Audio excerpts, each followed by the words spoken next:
Nah, Komisi 8 DPR pun menggelar rapat kerja lanjutan dengan Menteri Haji dan Umroh sekaligus rapat dengar pendapat dengan Badan Pengelola Keuangan Haji. Raker dan RDP ini melanjutkan pembahasan mekanisme biaya tambahan operasional pesawat haji imbas kenaikan aftur dampak Perang Timur Tengah. Tuhan Yang Maha Esa. Rapat dipimpin Ketua Komisi 8 fraksi PKB, Marwan Dasopang, dihadiri Menteri Haji dan Umroh Muhammad Irfan Yusuf, didampingi Wakil Menteri Dhanil Anzar Simanjuntak. Sebelumnya dalam raker pekan lalu, pemerintah memastikan tambahan biaya operasional pesawat tidak ditanggung calon jamaah haji 2026.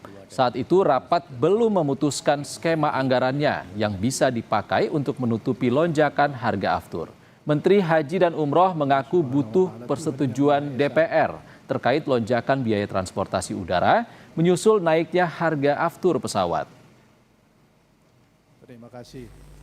Dalam rangka mengakomodir kondisi di atas, kami berharap pada kesempatan rapat kerja dengan Komisi 8 DPR RI ini dapat disetujui dan diputuskan mengenai besaran dan sumber pembiayaan untuk memenuhi penyesuaian biaya tersebut.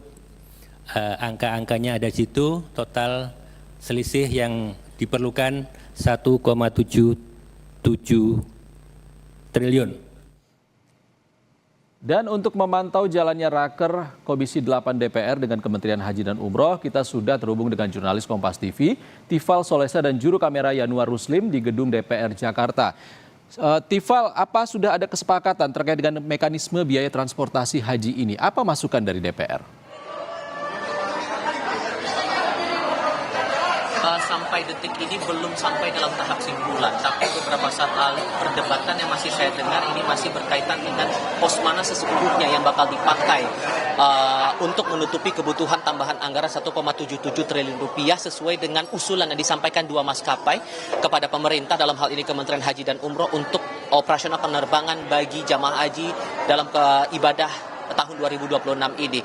Dhanil Anzar Simanjuntak dalam keterangan atau pernyataan yang disampaikan di hadapan anggota Komisi 8 DPR RI hari ini dalam rapat kerja lanjutan disebutkan bahwa ada dua opsi yang memungkinkan di sini. Yang pertama adalah sepenuhnya ditanggung oleh APBN, atau yang kedua akan berbagi porsi dengan Badan Pengelola Keuangan Haji atau BPKH. Satu-satunya yang menjadi dasar adalah bantalan hukum atau regulasi. Apakah regulasi ini memungkinkan bagi pemerintah untuk sepenuhnya menutupi kebutuhan tambahan anggaran 1,77 triliun rupiah itu atau berbagi porsi dengan BPKH. Kemudian pernyataan atau penjelasan yang disampaikan dari ini langsung disanggah oleh Ketua Komisi 8 DPR RI Marwan Dasopang dari fraksi PKB yang menyampaikan kalau kemudian pemerintah sudah punya komitmen untuk sepenuhnya ditanggung oleh pemerintah dan tidak membebankan ini kepada calon jamaah haji, maka ini bisa dilakukan sepenuhnya oleh APBN untuk menutupi kebutuhan 1,77 triliun rupiah dengan alasan keadaan darurat atau force majeure sesuai yang disampaikan beberapa kali oleh Kementerian Haji dan Umroh. Perdebatan ini sempat terjadi beberapa saat yang lalu kemudian ditengahi oleh Abdul Wahid, Wakil Ketua Komisi 8 dari fraksi Partai Gerindra. Ia mengusulkan kalau kemudian regulasi ini menjadi problem, ia mengusulkan Presiden mengeluarkan peraturan pemerintah pengganti undang-undang atau Perpu untuk menutupi celah dari regulasi yang belum cukup firm begitu, untuk memastikan APBN ini betul-betul sepenuhnya bisa dipakai dalam keadaan darurat, menutupi kebutuhan tambahan operasional terutama di tengah kenaikan aftur imbas dari perang di Timur Tengah ini. Sempat muncul perdebatan itu beberapa saat, dan tampaknya untuk saat ini yang saya cermati dari beberapa rekan juga menyampaikan kepada saya, tampaknya beberapa saat lagi akan masuk dalam daftar simpulan, sehingga kita perlu mencermati lagi pos anggaran mana jadinya yang akan dipakai untuk menutupi kebutuhan tambahan 1 triliun lebih anggaran untuk kebutuhan aftur ini. Sebelumnya, dua maskapai dalam hal ini Garuda Indonesia dan Saudi Airlines menyampaikan beberapa usul tambahan biaya operasional pesawat. Untuk Garuda mengusulkan biaya tambahan sebesar 974,8 miliar rupiah dan Saudi Airlines sebesar 802,8 miliar rupiah. Yang ujung-ujungnya atau dampaknya anggaran atau pagu anggaran penerbangan pemberangkatan haji total keseluruhan itu awalnya 6 triliun lebih naik menjadi 8,46 triliun rupiah dari pagu anggaran sebelumnya. Ini yang masih perlu saya cermati, termasuk dari pernyataan dari Kementerian Haji dan Umroh maupun juga dari Komisi 8 DPR RI sebagai mitra dari Kementerian Haji dan Umroh. Isa. Tifal, hal lain yang juga jadi sorotan adalah jaminan keamanan jemaah di tengah konflik Timur Tengah. Apakah hal ini juga jadi bahasan di DPR?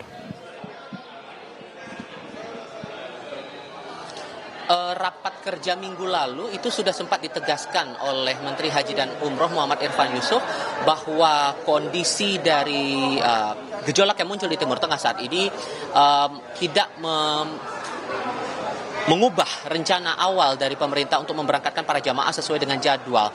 Jamaah untuk kloter pertama akan masuk asrama haji di tanggal 21 April dan akan diberangkatkan untuk kloter pertama di tanggal 22 April 2026. Untuk rutenya, Irfan kepada saya saat saya tanyakan apakah rutenya akan memungkinkan untuk diubah atau tidak. Sejauh ini Irfan memastikan rute masih sesuai dengan rencana awal, sehingga ini masuk dalam skenario pertama yang sempat diumumkan oleh pemerintah dalam rapat terakhir di pertengahan Maret lalu.